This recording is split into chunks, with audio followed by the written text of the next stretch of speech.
Hi, I'm Stephanie with Schacht Spindle Company. Today, I'm going to talk to you about winding a Pirn to use in an end delivery shuttle. A Pirn is a little bit different than winding a regular plastic bobbin in that we're going to start building up on the larger end first, going back and forth, and not going all the way down and back like we usually do on a plastic bobbin. This is because we use this Pirn in an end delivery shuttle, and the yarn has to come off the tip because it's tensioned inside the shuttle. So I'm going to get started. I have this electric bobbin winder set up. It does have double tips. You will need something that has two tips. I do prefer the electric bobbin winder to the hand bobbin winder because it allows me to use my dominant hand to wind. So I'm going to do a very loose overhand knot and then tighten it up towards the end.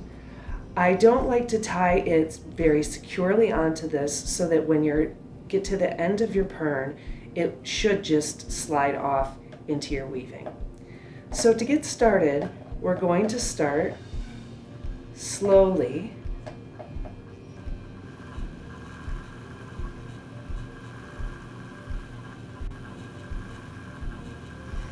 winding on to the end.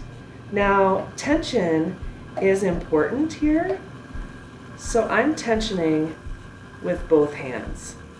And I'm working my way slowly down, little by little,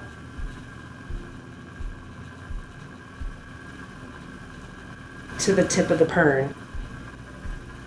Now we want to be careful that we don't go too fast, especially if we're using something like cotton, rayon, or silk, because you can burn your hands.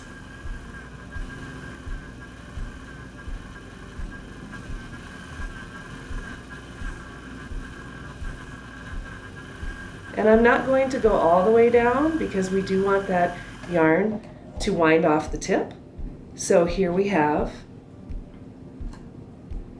a freshly wound Pirn. Thank you so much for watching our video on how to wind a Pirn. Hopefully that will make it easier for you to have a very consistent selvage using your end delivery shuttle. Don't forget to like and subscribe to get the latest information on products and tips and tricks. Our YouTube channel is a handy resource to have around.